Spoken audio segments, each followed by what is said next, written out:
Ya, masih bersama saya di MT Channel Fisika. Kali ini kita akan membahas lanjutan dari seri pembahasan soal fisika materi kelas 12 bagian ke-6, yaitu materinya tentang arus bolak-balik dan rangkaian RLC.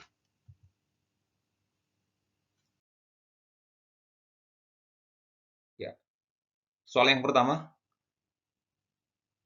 dari grafik yang tersedia ini, kita diminta untuk menentukan nilai tegangan maksimum, tegangan efektif, kecepatan sudut, dan frekuensi dari arus bolak-balik ini.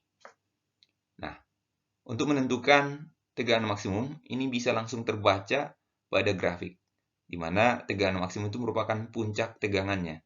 Berarti tegangan maksimum bisa langsung kita dapatkan, yaitu 100 volt. Lalu tegangan efektif. Tegangan efektif itu merupakan tegangan maksimum dibagi dengan akar 2. Berarti 100 dibagi akar 2, hasilnya 50 akar 2 volt. Lalu kita mau mencari kecepatan sudut dan frekuensi sudut. Untuk menentukan frekuensi dan kecepatan sudut, kita harus tahu periodenya dulu. Nah, periodenya itu di sini ada angka 0,04. Untuk dua gelombang, dia 0,04. Berarti untuk satu gelombang atau periode, itu adalah 0,02 detik. Sehingga dari periode 0,02 detik ini kita bisa dapatkan frekuensi itu adalah seperti, yaitu 50 Hz, dan kecepatan sudut itu adalah 2VF dikalikan 2V sehingga jawabannya adalah 100 V radian per detik. Soal berikut, dari gambar rangkaian R dan L ini, dan diketahui tegangan sebagai fungsi waktu yaitu 125 sin 200T, pertanyaannya adalah gambar diagram dari fasor di atas adalah, kita diminta untuk menggambarkan diagram fasornya. Nah, sebelum menggambarkan diagram fasornya, di sini data-data yang diketahui ini adalah, ini ohm, itu adalah R. Nah, sedangkan ini masih L, sehingga kita butuh mendapatkan XL-nya. Nah, XL itu adalah omega kali L, dan XL itu adalah reaktansi induktifnya. Kita harus tahu omeganya. Nah, yang menjadi omega yang mana ini? Yang jadi omega adalah 200 ini. Karena bentuk umumnya adalah V sama dengan V maksimum sin omega T. Jadi yang ini 125 volt ini masih merupakan V maksimum. Oke, maka kita cari satu-satu ya. Pertama kita cari dulu nilai daripada reaktansi induktifnya atau XL. XL itu adalah omega kali L, di mana omega adalah kecepatan sudut tadi, yaitu 200 dikali L. L-nya harus dalam bersatuan Henry, berarti dikali 0,36. Hasilnya adalah 72 ohm. Lalu, setelah kita udah dapat L, maka kita bisa gambarkan diagramnya. Pertama, R-nya kita tuliskan atau kita gambarkan datar atau horizontal, 21 ohm. Lalu R dan XL itu tegak lurus, ya, di mana XL-nya itu 90 derajat terhadap R, posisinya ke atas. Oke, nah XL 72, maka nanti total daripada hambatan ini disebut nanti impedansi, yaitu merupakan vektor penjumlahan dari R dan XL. Kita vektorkan, maka nanti hasilnya adalah Z. Z itu sudah disebut nanti impedansi, yaitu besarnya adalah ini kalau kita kerjakan secara vektor biasa ya, R dan XL berarti akar dari R kuadrat tambah XL kuadrat, yaitu hasilnya akar 21 kuadrat tambah 72 kuadrat itu 75. Nah, ya, kalau kita diminta mencari arus efektifnya, itu adalah V efektif dibagi Z. V efektifnya adalah V maksimum bagi akar 2, 125 per akar 2, dibagi dengan Z-nya 75, sama dengan 5 per 3 akar 2 ampere. Maka, kalau ditanya sudutnya, ya, misalnya nanti pertanyaannya dalam PG, ada gambar fasornya dan sudut. Maka sudut yang tepat untuk ini adalah kita dapatkan dari nilai cos, sin, atau tan. Nah, kalau kita ambil dari cos sudut V ini adalah R per Z. R per Z. R itu adalah sisi samping, Z itu adalah sisi miring. 21/75. Berarti sudutnya ini sebenarnya berapa? Arcus cosinus dari 21/75. Maka diagram fasor bentuk lainnya, yaitu adalah hubungan antara tegangan dan arus. Kita buat arus misalnya yang horizontal, I, yaitu sebesar 5/3/2, sedangkan V, yaitu V efektifnya, sebesar nilainya tadi 125/2, maka sudutnya ini adalah V. Dari sini, sifat rangkaiannya bisa kita lihat, sifat rangkaiannya adalah induktif.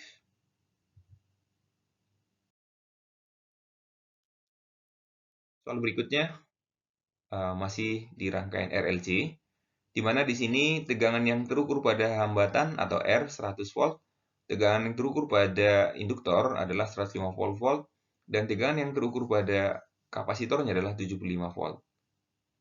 Pertanyaannya adalah, berapakah tegangan kalau kita ukur ujung-ujung resistor sampai induktor atau VA? Nah, untuk mendapatkan VA itu adalah tegangan ujung R dan L, kita gambarkan fasornya. Ya, misalkan yang datar ini atau horizontal adalah VR, jadi selalu acuan kita adalah R ya, R yang datar, itu VR 100 volt, dan VL itu selalu tegak lurus terhadap VR, 90 derajat ya gitu ya. Maka nanti hasilnya, tegangan VA itu adalah merupakan resultan dari VR dan VL. Kita tarik garis, maka kita dapatkan VA atau tegangan ujung-ujung R sampai L itu adalah 50/13 volt. Nah, untuk tegangan antara ujung R sampai ujung C, yaitu VRLC, itu kita gambarkan fasornya lagi.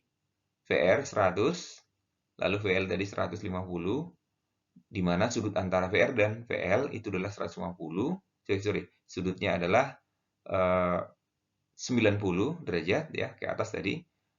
Lalu VC dan VL itu bertolak belakang, itu sudutnya 180 derajat. Maka kalau VL ke atas, VC-nya pasti ke bawah. Oke, maka VC-nya itu dan VL itu bisa langsung kita resultankan langsung, kita kurangkan, yaitu sebesar VL min VC. Kalau seandainya VC-nya lebih besar, berarti ke bawah arahnya. Nah, ini kebetulan VL-nya lebih besar, hasilnya adalah 75, 150 kurang 75. Maka ini tinggal dua vektor, maka tinggal kita resultankan secara biasa, maka nilai daripada tegangan VB itu atau tegangan antara ujung R sampai C itu sebesar 125 volt. Ya, soal berikutnya yaitu masih rangkaian RLC, di mana diketahui persamaan tegangan yaitu 260 sin 50 T. 260 ini adalah masih tegangan maksimum dan 50 ini adalah omega atau kecepatan sudutnya. Lalu di sini di rangkaiannya sudah diketahui nilai R 120 ohm, XL 70 ohm, dan XC 20 ohm. Jadi kalau sudah diketahui XL dan XC, kita nggak usah cari lagi XL-nya. Jadi omega di sini nggak perlu lagi sebenarnya, karena sudah diketahui XL dan XC-nya. Untuk mendapatkan nilai arus efektif, itu adalah V efektif per Z. V efektifnya adalah V maksimum per akar 2. Jadi V efektifnya nanti 260 per akar 2 atau 130 akar 2. Lalu Z-nya atau impedansinya kita bisa cari dari persamaan akar dari R kuadrat tambah XL min XC kuadrat, atau kamu bisa gambar diagramnya, R-nya ke kanan, VL-nya ke atas, dan VC-nya ke bawah. R-nya ke kanan, XL-nya ke atas, XC-nya ke bawah. Sehingga nanti XL dan XC itu bisa kita jumlahkan langsung, yaitu atas kurang bawah, begitu ya. Maka nanti nilai impedansinya akan sama dengan 120 kuadrat tambah 70 kurang 20 kuadrat. Ini adalah 130 ohm. Nah, setelah kita dapat Z-nya, maka kita bisa dapatkan arus efektifnya 130 akar 2 per 130 sama dengan akar 2 ampere. 130 akar 2 dari mana? Itu adalah dari 260 per akar 2, yaitu V efektifnya ini.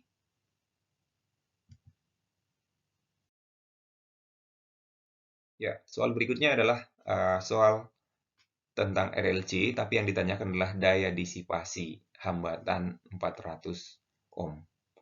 Nah, untuk mendapatkan daya disipasi itu adalah arus efektif kuadrat dikali dengan hambatan R. Jadi hanya hambatan R-nya nanti ya, bukan I kuadrat Z, tapi I efektif kuadrat dikali R. Nah, untuk mencari I efektif, kita butuh Z-nya. Karena I sama dengan V per Z. Nah, untuk mendapatkan Z, kita butuh XL, XC, dan R-nya. Reaktansi induktif XL itu adalah omega kali L. Omeganya di sini bisa kita dapatkan, yang ini, sin omega T ini ya, 100 dikali L. L-nya adalah 4000 mH atau 4 Henry. Itu 400 ohm. Sedangkan reaktansi kapasitifnya atau XC-nya, 1 per omega C. Yaitu 1 per omeganya adalah 100, sedangkan kapasitornya adalah 25 mikrofarad. 25 mikrofarad ini adalah 25 dikali 10 pangkat min 6. Nah, kalau kita kerjakan ini hasilnya adalah 400 ohm juga. Maka impedansinya sama dengan akar dari R kuadrat tambah XL min XC. Nah, karena XL dan XC sama, maka ini akan habis. Sehingga nanti tinggal R kuadrat akar. Langsung 400. Ya, seandainya nanti ditanya, sifat rangkaiannya apa sih? Sifat rangkaian ketika XL sama dengan XC itu adalah rangkaiannya bersifat resistif. Dan saat rangkaian resistif ini nanti disebut rangkaian resonansi. Tapi di kasus soal ini tidak ditanyakan. Pertanyaannya adalah daya disipasi. Untuk mendapatkan daya disipasi tadi I kuadrat R. I-nya belum tahu. I bisa kita cari dari V efektif per Z. V efektifnya adalah V maksimum berakar 2, yaitu 50 akar 2 dibagi dengan 400. Hasilnya adalah 5 akar 2 per 4. Nah, setelah kita sudah dapat I efektif, tinggal kita masukkan ke persamaan daya. 5 akar 2 per 4 kuadrat dikali 400. Hasilnya nanti adalah 1250 watt. Ya, soal berikut. Dari grafik sinusoidal berikut, kita diminta menentukan sifat rangkaiannya. Untuk menentukan sifat rangkaian, bisa kita tentukan dari siapa yang mendahului, arus atau tegangan. Sifat rangkaian resistif jika arus dan tegangannya tidak saling mendahului. Disebutlah nanti tegangan dan arus sefase. Sifat rangkaian bisa induktif jika nanti tegangannya mendahului arus atau sering disebut arus tertinggal terhadap tegangan. Sifat rangkaian berikutnya disebut sifat rangkaian kapasitif jika arus yang mendahului tegangan atau tegangan terbelakang terhadap arus. Nah, dari gambar ini, yang manakah yang mendahului? Untuk mengetahui manakah mendahului, kita selalu harus tarik ke garis 0. Nah, karena ini yang biru masih berada di atas garis 0, maka kita tarik ini ke belakang lagi. Nah, ketika kita tarik ke belakang, maka bisa kita tahu, oh ternyata yang duluan lahir atau duluan ada dari kedua besaran ini adalah arusnya. Nah, kita lihat yang biru ini adalah grafik arus, sehingga arus mendahului. Dari keterangan sifat rangkaian, jika arus mendahului, maka jawabannya sifat rangkaiannya adalah kapasitif. Sebagai contoh yang lain, jika misalnya ditampilkan grafik arus dan tegangan seperti ini, maka sifat rangkaiannya apa? Nah, ini bisa kita lihat, arus dan tegangan ini tidak ada perbedaan fase atau disebut sefase. Maka sifat rangkaian ini merupakan rangkaian resistif. Jika rangkaiannya yang diberikan seperti ini, gambar yang di bawah, di mana yang biru ini merupakan grafik tegangan, itu di sebelah kiri. Dan sebelah kanannya adalah arus. Ini artinya tegangan mendahului arus. Maka ketika tegangan mendahului arus, maka sifat rangkaiannya ini disebut induktif.